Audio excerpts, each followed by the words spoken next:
Os meios de comunicação de massa. Diretamente ligados à evolução tecnológica, os meios de comunicação de massa alcançaram um número antes inimaginável de pessoas, partindo de um único emissor e distribuindo mensagens públicas de modo simultâneo. Uma das grandes revoluções da comunicação em massa foi a dissociação entre produção e recepção, que permitiu que um grande público, longe do espaço de produção, recebesse as mensagens desses meios.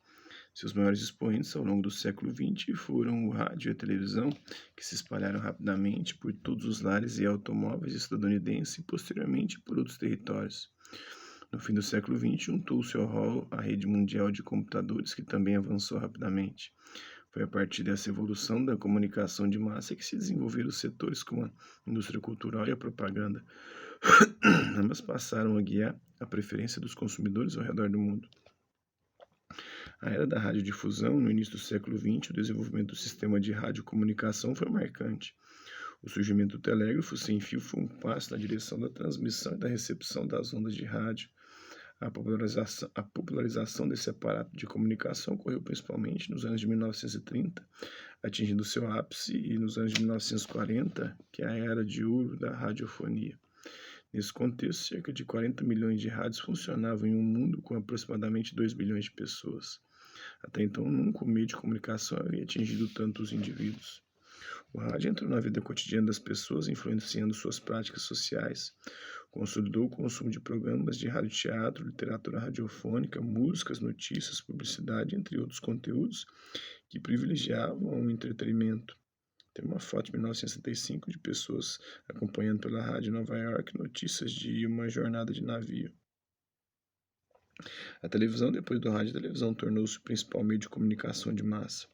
O aparelho surgiu no fim dos anos de 1920 e ainda hoje tem ampla audiência, vem diminuindo por conta da internet, os celulares e os smartphones. A rádio e a televisão têm sido cruciais na construção de mercados consumidores em escala global. Colaboram para a venda de produtos e serviços por meio da veiculação de propagandas que alcançaram grande expressão com a difusão dos aparelhos. Desde os anos de 1980, nota-se também o crescimento do número de canais de televisão disponíveis.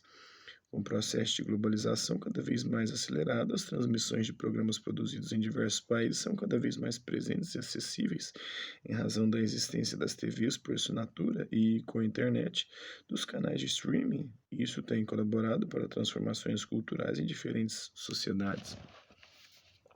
Agora vamos à conversa de dramaturgo, psicólogo e sociólogo. Intelectuais se dedicaram a estudar os usos do rádio e os processos sociais influenciados ou desencadeados por ele. Nesse campo, destacam-se o dramaturgo e o poeta alemão Bertolt Brecht, que viveu de 1898 a 1956, o psicólogo alemão Rudolf Arnhem, que viveu de 1904 a 2007, e o filósofo e sociólogo alemão Theodor Adorno, que viveu de 1903 a 1969.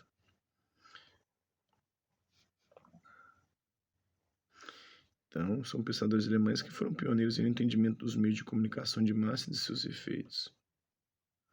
Então, Brecht traz para o debate uma concepção que vislumbra a possibilidade e uma utilização sociopolítica e ideológica do rádio, um uso que o tornasse um veículo revolucionário em favor das classes dominadas e um instrumento de transformações sociais. Para Brecht, o rádio poderia desenvolver este potencial se não fosse usado apenas como veículo de transmissão unilateral, mas sim como meio realmente de comunicação, um processo comunicativo em que o receptor fosse atuante, não ficasse passivo, apenas recebendo a mensagem em forma de recepção que acabou cristalizada na radiofonia. Arnhem também viu o veículo como revolucionário, mas principalmente no sentido estético. Por isso entende o rádio muito mais do que um meio de transmissão e divulgação, acreditando-lhe a característica de ser um meio de expressão artística. Enfim, para ele o rádio é arte. E Adorno coloca o rádio naquele que acredita ser o seu devido lugar, o demais um instrumento da indústria cultural, embora naquela época ainda nem use este conceito. Um produto das relações de mercado, um bem de consumo, uma manifestação coisificada. Segundo Zuccoloto, na sua obra Os Intelectuais diante do Rádio, nos anos de 1930 e 1940. Adorno, Arnhem e Brecht fazem um debate.